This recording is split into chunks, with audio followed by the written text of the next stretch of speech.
you should pause and question your communication assumptions and decisions. We lose so much time just going with the flow. We always do meeting for this, so we'll keep doing a meeting. The conversation's already in email, so we're not going to switch to phone. The problem with that approach is that you often end up in the suboptimal choice of communication medium.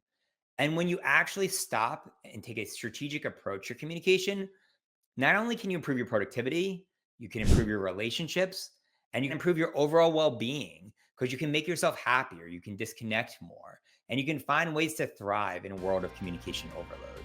Welcome to Passion Struck. Hi, I'm your host, John R. Miles, and on the show, we decipher the secrets, tips, and guidance of the world's most inspiring people and turn their wisdom into practical advice for you and those around you. Our mission is to help you unlock the power of intentionality so that you can become the best version of yourself. If you're new to the show, I offer advice and answer listener questions on Fridays. We have long-form interviews the rest of the week with guests ranging from astronauts to authors, CEOs, creators, innovators, scientists, military leaders, visionaries, and athletes. Now, let's go out there and become Passion Struck.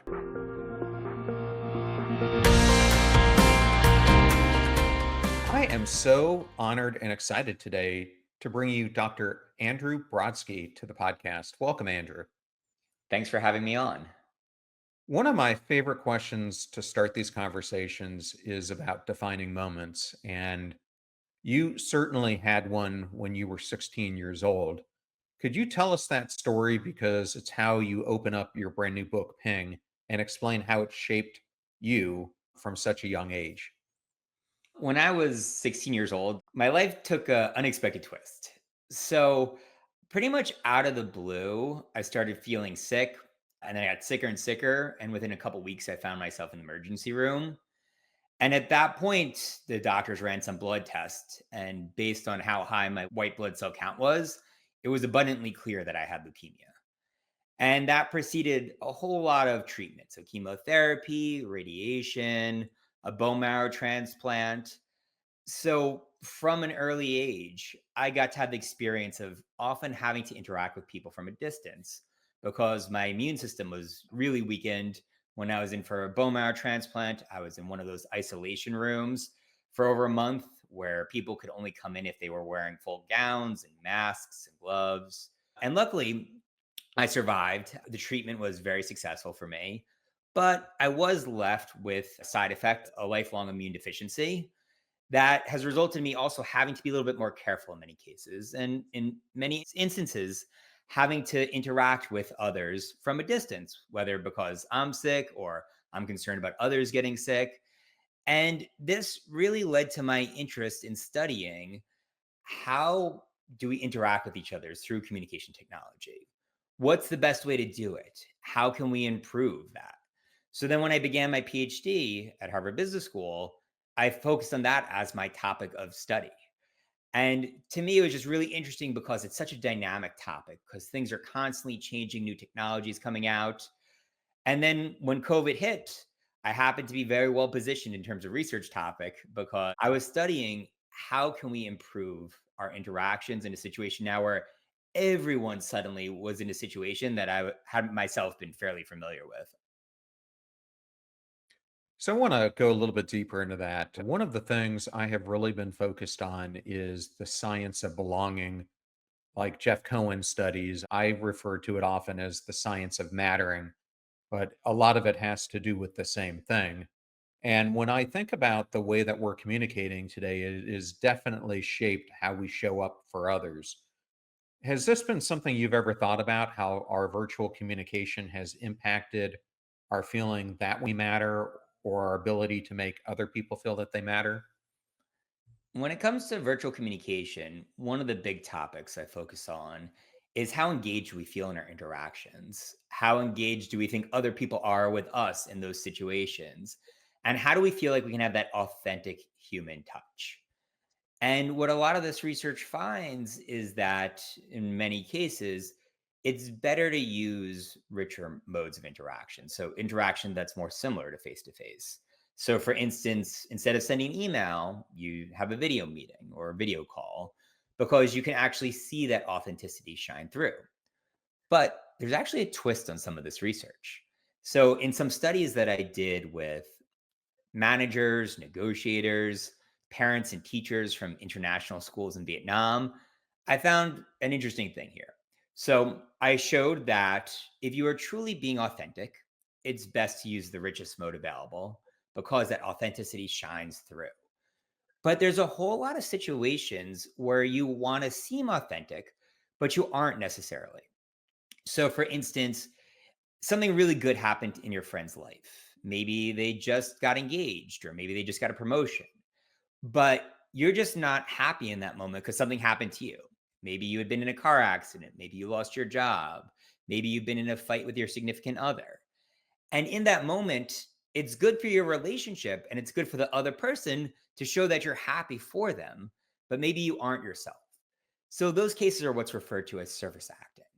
This trying to display authenticity, potentially for the benefit of the other person, even though you aren't. And this also relates to service with a smile. So, for those of you in customer facing jobs or just really any time at work, you're constantly having to be happy, even though you might not be. And what I found in these research studies is that if you truly want to have a more authentic interaction, it's best to use audio interactions like telephone. Although email is best for hiding the fact that you're not truly authentic and it avoids any nonverbal behaviors sneaking through, as in video calls, email itself is seen as really inauthentic. Why audio is so good is it hides all our facial expressions, many of our nonverbal behaviors that might leak through in person or video interactions, but it's seen as much, much more authentic than email.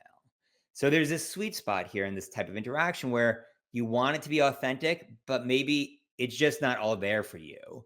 And you can, this way, you can hide anything that might leak through while still showing the other person you put that effort into the interaction and you actually care. Thank you for sharing that, Andrew. And I'm talking to you today from Austin, Texas. And I used to be a senior executive at Dell. And uh, out of my employees, only a small percentage were actually based in Round Rock. The vast majority were in 5 other continents. And something I found when I was in that job is I ended up having to travel about half of the time overseas because I found that no matter how many virtual conversations I had or audio conversations, I was missing that connection with the other person that you can only get over a meal, over a conversation, over a argument, over a discussion. What does your research find about that? Things come to us much more naturally in person. Humans have had, by most estimates, over 100,000 years of experience interacting in person. When it comes to virtual interactions in the scale of human history, we're talking about a very small sliver. So a lot of it is not just about what's better, what's worse, it's just what we're not used to and what we're not good at. There are lots of great examples of people who've had very deep relationships solely through online interactions. Back in the early days of online gaming, many people made friends or boyfriends or girlfriends across the country. They suddenly get meet in person and then they get married soon thereafter. It's not that it can't happen virtually, it's just that often it's not as natural or it's not as easy. So, part of what I recommend is trying to take a more strategic and thoughtful approach to these interactions to add back in what's missing. So, as an example of a research study on this is a study on negotiators. And they showed that when people negotiate over email or instant message, so text based communication, they tend to have a lot less trust and they tend to have worse outcomes, often because they end up in these no deal or impasse situations where they can't get to an agreement. And one of the things these researchers found is that there's a lot less small talk over text based communication as opposed to in person interactions or video interactions. And the thing is about small talk, many people hate it, and for good reason. It's a productivity sink. It feels like we're wasting our time when we need to get to the point. But small talk does serve a purpose where it helps us build trust because we trust what we feel like we know. And getting that window into people's lives is what allows us to trust them. So, what these researchers found is that before the text based negotiation, when they had participants do a quick phone call to schmooze which is the word they use. So basically, just socialize for a few minutes over the phone before the text based negotiation, that those negotiators ended up performing much better, building more trust than those negotiators who hadn't taken the initiative to engage in that kind of small talk. So when it comes to building stronger relationships virtually, it's a lot about thinking about, well, what's missing here? What do I need to add back in? How can I make the most of this mode? As opposed to just accepting that it's not good. So I'm just going to give up here and it's not going to work. Thank you so much for sharing that. And I think that will be helpful for listeners for sure. Now, what we are talking about today is your new book titled Ping.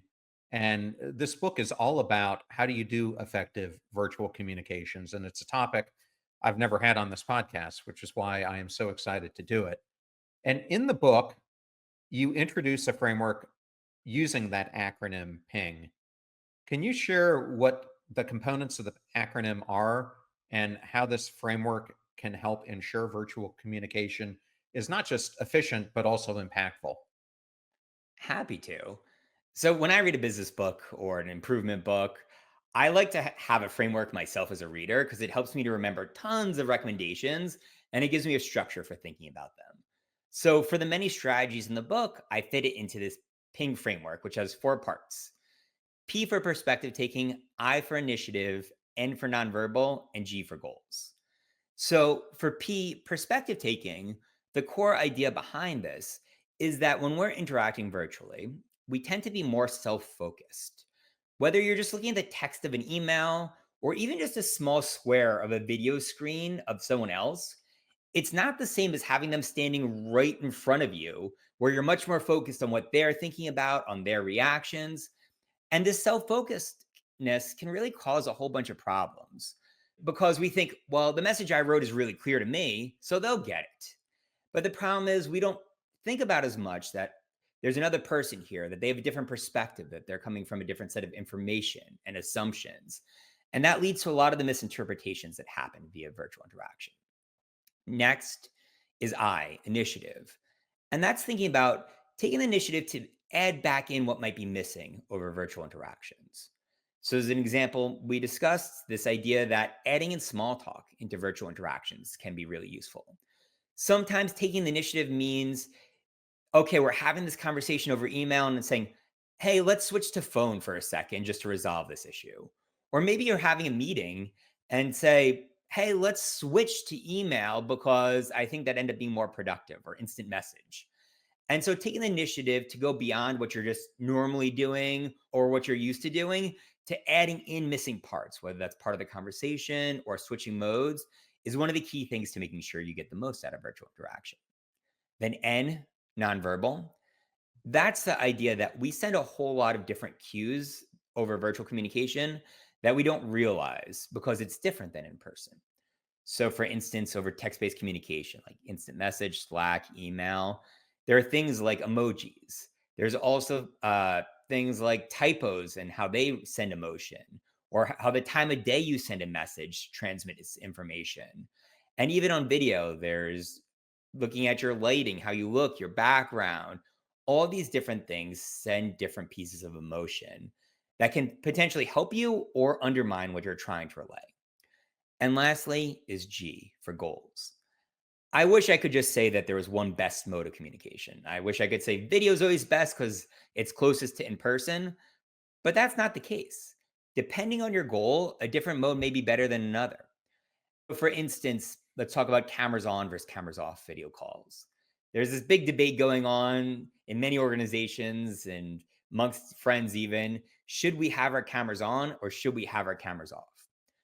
And the answer from research is it depends on your goal. So, for instance, if you're meeting someone new and you want to build a really positive impression, or you want to show you're engaged, video is really good because it lets them feel more familiar with you and they can see you're paying attention, or at least they can think they're seeing you paying attention by staring at them. Alternatively, there's research on Zoom fatigue or video conferencing fatigue that shows that being on video in video calls, it's exhausting. We're staring at ourselves, we're analyzing our nonverbal behaviors. It's just depleting. So turning your camera off can actually save energy, decrease stress and burnout. So the takeaway with this goals example is if you're having a new interaction, someone who doesn't have a strong impression of you, probably better to have those videos on. But if you're in an existing team or relationship or friendship and you know each other really well, and your goal is to not be lose energy by seeing yourself on camera, then maybe having cameras off would be better in that situation. So that brings together the whole framework there of perspective taking, initiative, nonverbal, and goals. Thank you, Andrew. And I just wanted to tell the audience that if you're interested in two of these areas, perspective taking, I'll hit that one first. I would recommend that you tune back into my episode with Wendy Smith and Marianne Lewis, where we talked about both and thinking and how it can help you shift your perspective. And if you're interested in learning more about goals, I would recommend my episode with Caroline Adams Miller, which I did recently, where we talk about her new framework for how to do goal setting. So, Andrew, I don't know if you know this, but I'm talking to you from Clearwater. But for most of my time in Florida, I've lived in St. Pete. And it turns out Wikipedia was actually founded in St. Pete off of Central Avenue. Most people don't know that. And the reason I bring Wikipedia up is in chapter 2, you really try to tackle this myth of virtual inefficiency. And one of the platforms you mentioned is Wikipedia. And I was hoping you could go into why virtual communication can amplify productivity, not hinder it, using examples like Wikipedia. So this gets to the point of that different communications are better than others in certain situations. There's a lot of times where in person interaction is really not the best choice. And if you've got hours and hours of wasted meetings at work each week, that's something you probably agree with. But the example Wikipedia gave was the idea that one of the biggest resources that most of us use, whether you're a student in school or even in the workforce, all happen virtually. And it wouldn't have been possible for the most part if people were all co-located because you can't get that many experts in so many different areas from all over the world to be in an office. The reason they were able to have such a great resource is that location was not a restriction. But let me give another example. Let's think about brainstorming. Many people think it's the best way to do brainstorming, do it in person. We got the whiteboard, we can all bounce ideas off each other, but research would indicate that's actually the wrong approach. For the early stages of brainstorming, when you're generating ideas, it's better to do it separately and virtually generally. So there's a few reasons for this. The first, let's just say you want each person to come up with 20 ideas and you've got 10 people in a group. We're talking now about 200 ideas here in this situation. Are people going to be able to say 200 ideas in a meeting? Probably not. That would be a very long meeting. But if each person is just writing their 20 ideas or typing it out over text, you can all communicate simultaneously over text based communication. So there's not that limitation of only one person can talk at a time over text based communication. Secondarily, when we're all sitting together in person, we're nervous about other people's opinions. We're a little nervous to do something that's too diverging from others' ideas because we might be judged negatively. But when you're sitting from behind a computer screen and you don't have that person sitting 5 feet away from you, you feel a lot more comfortable doing something much more different.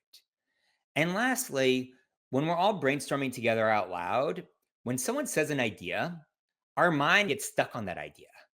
And our ideas are related to that idea as opposed to being really divergent and creative.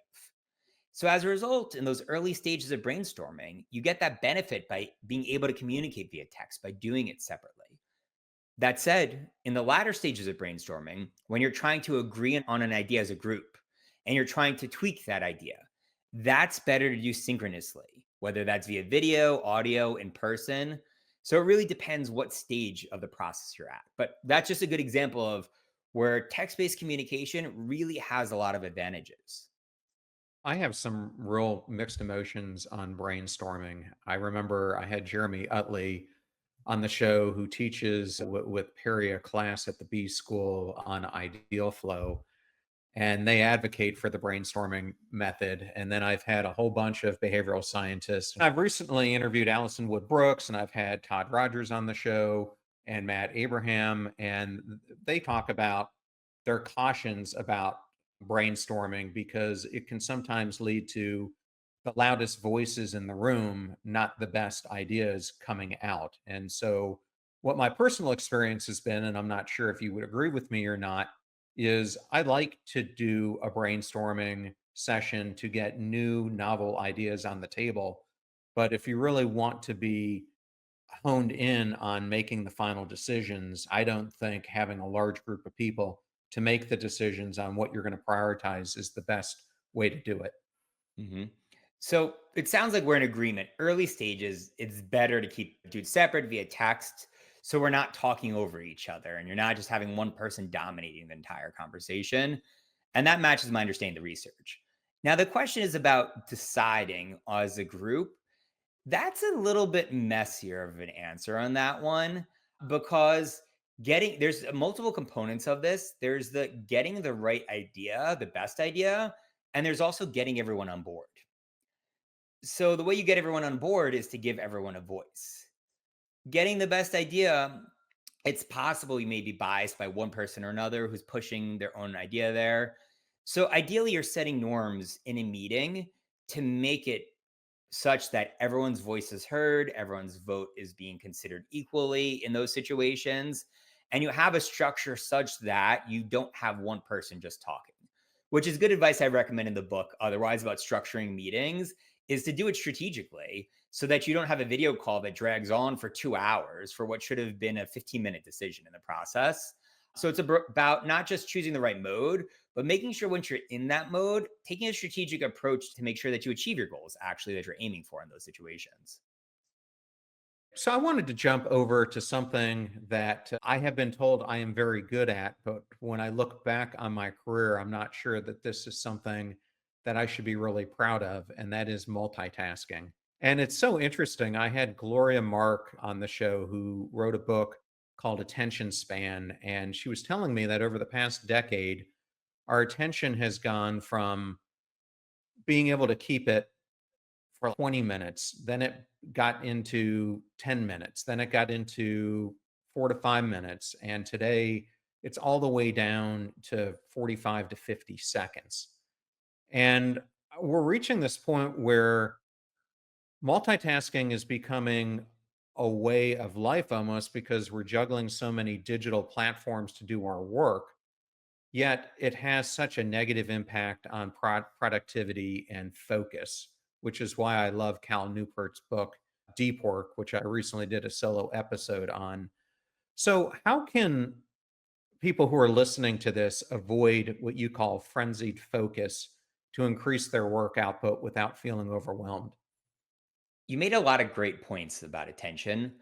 One of the ones I'd like to add about virtual communication is it's not just also about focus and losing focus. There's some research to suggest that for each email you send, it can take you about a minute to get back in the zone of work. And now I know it doesn't sound like much to say, well, it just takes you a minute to get back from email to work. But if you're like many people and you've got hundreds of emails and instant messages or Slack messages each week, that means you have potentially hours you're spending just going from, okay, I sent an email. Now let me refocus on my task. Those 60 seconds each time add up pretty quickly. So, the recommendation that I have from my book is that you should engage in communication chunking. So, there's two extremes that people often talk about when it comes to communication. It's the I do email an instant message once at the beginning of the day, and then I don't look at it anymore. And then the other approach is people who basically check their smartphones all day long to see what's coming in. And both those extremes have problems. Those who are constantly checking tend to have worse focus, which can be really important for a lot of work. And they're spending more time just going back and forth between things and recovering. But those who just do communication once a day are also missing out on other opportunities. And these are a few of them. So, one is Sometimes you get a message in the middle of your day that is actually useful for your task that can make you more productive. And so, what chunking is that you basically choose three ish times of the day to engage in your communication. Once at the beginning of the day, once maybe after lunch, and once towards the end of the day. And beyond being able to get information that's useful potentially to your task, there's a couple other benefits. And that includes communication can be a really nice break from much more thought intensive work. So, mindless tasks and mindless activities can be useful as a recovery of sorts. So if you're really thinking really hard about this project for a client and you're spending 2, 3 hours really focused on it, being able to take a break for 30 minutes to knock out some emails can be a really good way to give your mind a rest. And beyond that, communicating somewhat more regularly, especially when you're in remote or virtual contexts, is really good for showing engagement.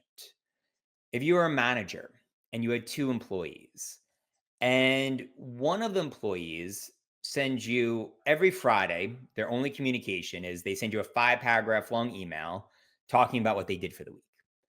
And the other employee is one who, at the end of each day, sends you a few sentence updates, say, "Hey, boss, I did this for the day." And just a few sentences, but they send a message each day. Which employee do you think would be more productive? The one that is communicating only on Friday with a 5 paragraph email, or the one that communicates each day? And here's the thing about this is that they're actually both sending the identical amount of communication because they're both sending effectively 5 paragraphs of their worth.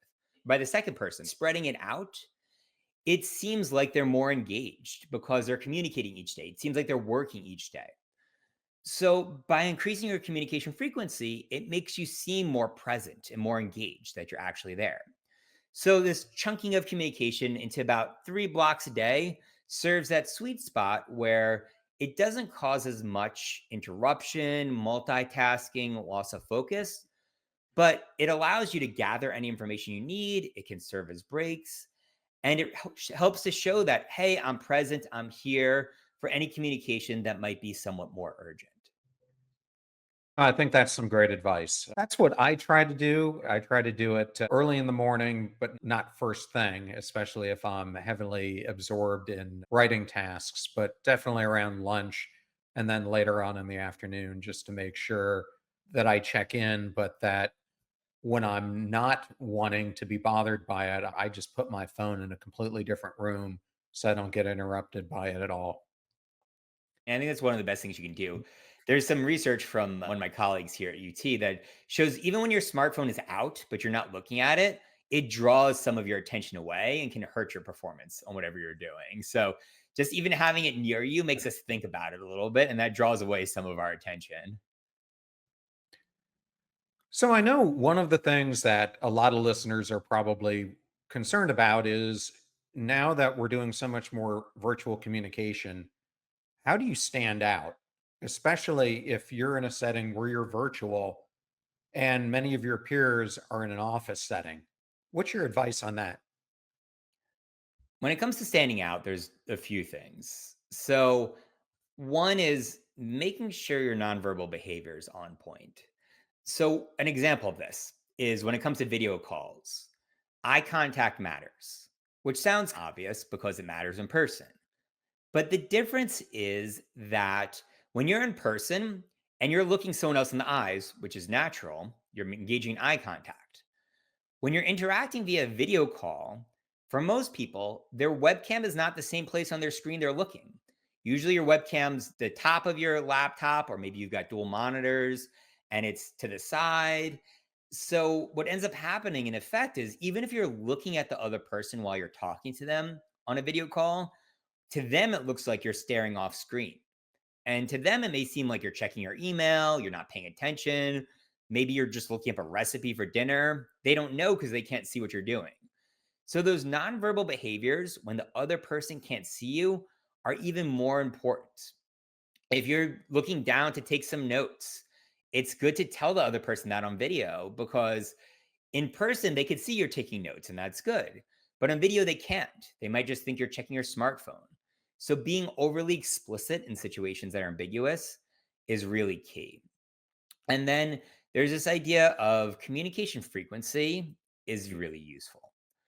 So if you're debating between 1 2 hour video call or a series of shorter 15-minute ones, having those shorter ones are better. And this relates to this idea of showing that you're engaged. Someone who sends a short email or instant message or Slack message each day, as opposed to someone who sends a long one on Fridays to their boss, is going to seem like someone who's working each day, even though the amount of communication is the same.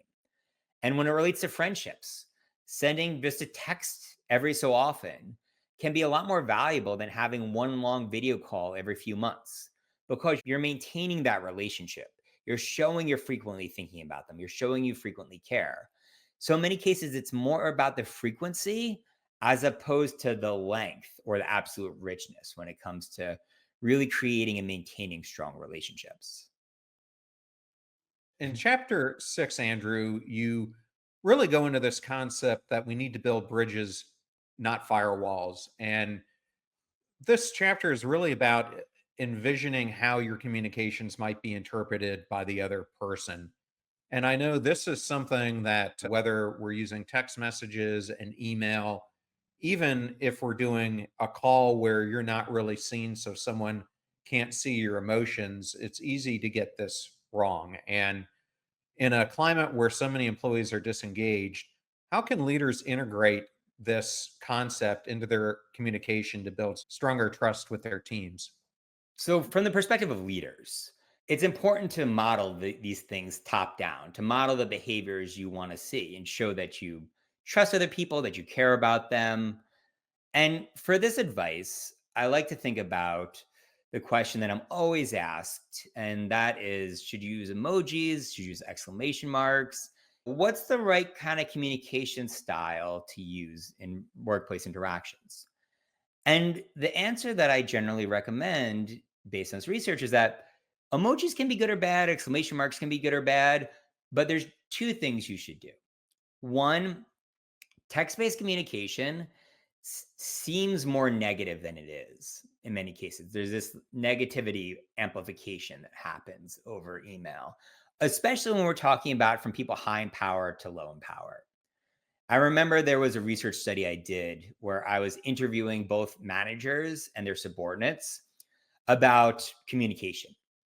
And there was this one pair where they both brought up the same email that had happened recently, but from two very different perspectives. The manager said, I wanted to soften the blow of this communication. So I said, great job on this, but I think we can continue to improve it. And then they had a little emoticon and they thought they did a great job on it. The subordinate, on the other hand, gave me this email and said, this was really condescending. They said we when they meant you, and the emoticon felt sarcastic in this situation. So, what I generally recommend is be clear, be explicit. Make sure to use your words. Say, I'm really excited about this, or I'd like to talk to you about this so we can have a conversation on how I can help you make this even better. As opposed to just making assumptions, because sarcasm or these emotions are sometimes lost in those situations. The second thing is for leaders, it's better to, if you're going to err on the side of over or under communication, it's better to err on the side of over communication. So while it's ideal, if you could get the exact right amount of communication, it's hard to tell that in any situation. And what a number of studies have shown is that leaders who under communicate are rated as significantly worse than leaders who over communicate. And you can think about this from the perspective of someone who's waiting on an email. Let's just say you send your boss a message saying, updating them on something, and you don't have any questions in the message. So it doesn't need a response.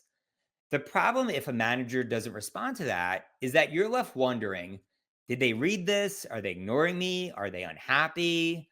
Whereas just sending a quick, thanks, this looks great, I appreciate it, removes all of that ambiguity. So you want to do two things: be really explicit in your communication.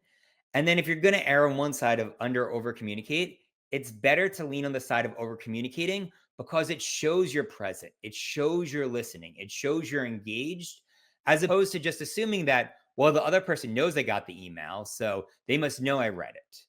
you'd want to remove that ambiguity really in those contexts to avoid those kinds of misinterpretations. Thank you so much for sharing that. And in chapter 7, this was one of my favorite chapters. I love the name and the concept of wrecking ball. But what you're really going into is the fact that resolving conflicts in virtual environments can be trickier than in person. And in this chapter, you start with the Hawaii missile alert disaster, where a brief message caused mass panic. And you write, people may hear your words, but they feel your attitude. How do you suggest we prevent the unintended emotional consequences, especially when communicating under pressure? One of the examples I love to use when I'm training executives or students is to have one person tap out a song on a desk. And then you ask them, okay, tapping that song, what do you think the odds are that someone else will be able to correctly guess that song? And there's actually a research study on this. When you tap out a song, most of us think, oh, yeah, there's a really good chance someone else will guess this. But in reality, only a minuscule percentage of people correctly guess those songs. The reason is that when we're tapping out a song, we hear the music in our head as we're tapping it, but the other person doesn't hear that music. And that's the same thing when it comes to email. When we're writing an email, we hear the motion in our heads, so it's clear. Whereas the person on the other side is coming from a different set of information and assumptions, and they hear a different emotion when they're reading it. So, what these researchers found was a good solution is when you write a text based communication, take that message and read it in the exact opposite tone as you intend. So, if it's a sarcastic message, read it as serious. If it's a serious message, read it as sarcastic. And when people do that, they suddenly are much less overconfident about how clear their message is. When they do that, they're like, oh, wait, that sounds reasonable too when I read it in a different tone. So, taking that little step can really help you to engage in the kind of perspective taking that can prevent those misinterpretations in the first place by realizing our message may not be as clear to others as it is to us. Thank you for sharing that. And I think that is something that is so important for people to understand. And another really important thing for people and the listeners to take home is what happens when we assume things, especially when we're using communication means like this. And in this next chapter, you start out using the story of Uber. And I was hoping you might go further into that story and use that to explain the importance of this. So, the example with Uber in the book, I talk about how Uber was running into a whole bunch of problems because their culture was known as, at the time, misogynistic. There were claims from female employees about harassment and being mistreated.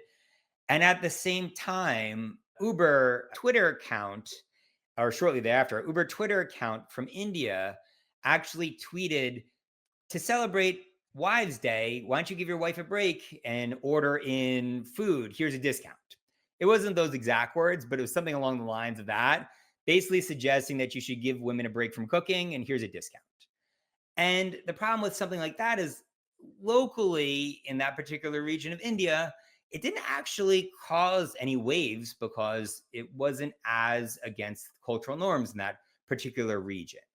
But you can imagine the context of the controversy that was happening in the US that really made some big sound waves. That really went viral and caused some major problems and some bad publicity. So, one of the things we often forget when we're interacting virtually is that many people who are potentially not the intended recipients of your message may get that message.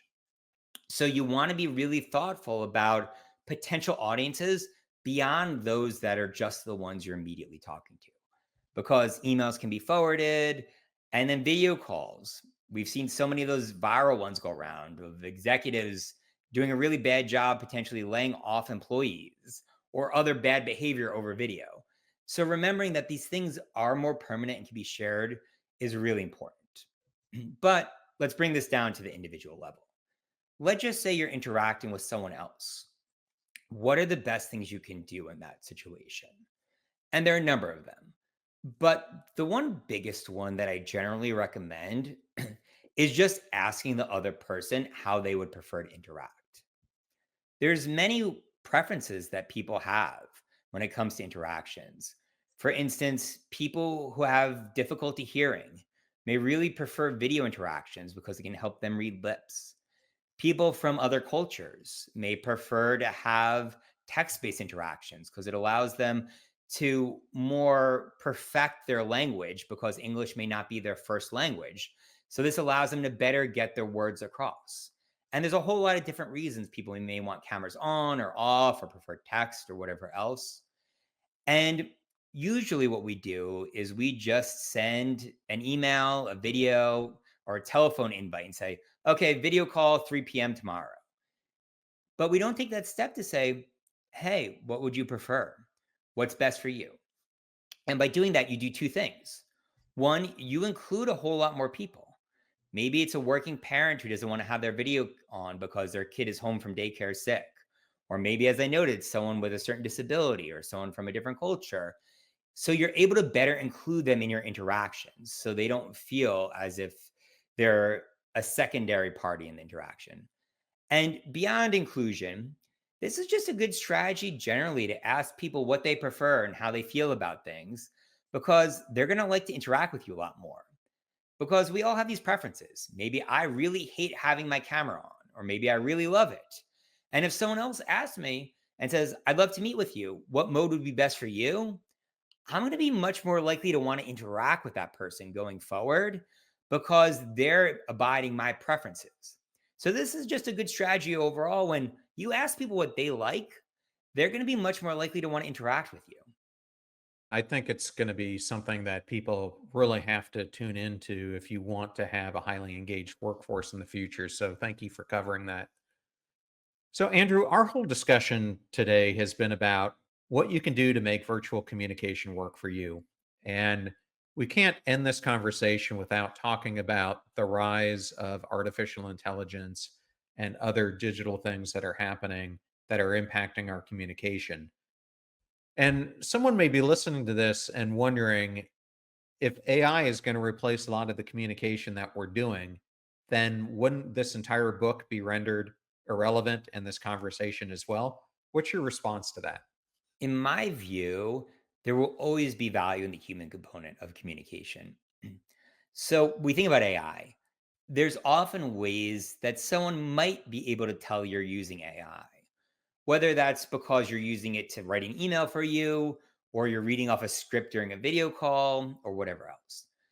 So these examples may be the AI uses a word you don't normally use, like proficient, or maybe the AI just missed something. As an example, let's say you talked to your coworker the previous day and they mentioned that they had a stomach bug that week and it had been really bad and they finally got over it. And then the next day, you use AI, you have it write an email to them, you copy and paste it, and it starts with, I hope you had a good week, exclamation mark. And clearly you didn't write that message. And the problem is, maybe 98% of the time, the other person won't get it. They won't know that you used AI. But if they realize once that you've used AI to communicate with them, they may question every single interaction you've had with them previously. They may question, was that just AI every single time I've interacted with them? And then they're going to ask, well, why am I even interacting with this person at all if I'm just communicating with AI? So you want to be careful that in important communication, your words are your own. That's not to say there's not a use for AI. AI is great for editing, for brainstorming, for proofing your message. And it can be really good for low stakes repeated interactions where just copying and pasting can be good. But when it comes to those important interactions, there's a reason someone wants to talk to you and they want to be talking to you. And if they feel like they're not talking to you, but rather talking to an AI, they're going to start questioning whether they need to even have you in their life or in their workplace at all in the first place.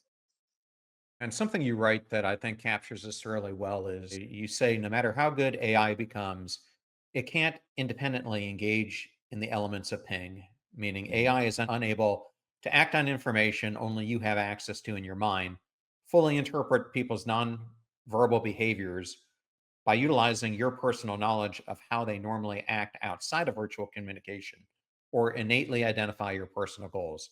That is where you come in. And the nature of virtual communication is that with all these advances, it will continue to shift in so many ways. Andrew, I always like to ask this question at the end. If there was one takeaway you want someone to get who picks up your book, what would be the most important one? I see the most important takeaway as you should pause and question your communication assumptions and decisions. We lose so much time just going with the flow. We always do meeting for this, so we'll keep doing a meeting. The conversation's already in email, so we're not going to switch to phone. The problem with that approach is that you often end up in the suboptimal choice of communication medium.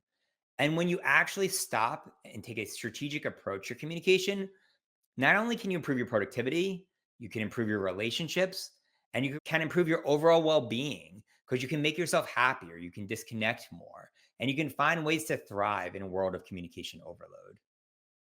Andrew, so well said. And what is the best way for people to learn more about you and the work that you're doing? My book, Ping, is coming out. You can find it wherever books are sold. So, Ping, The Secrets of Successful Virtual Communication. And if you want to follow me, I'm most active on LinkedIn and Twitter, or X as it's now called.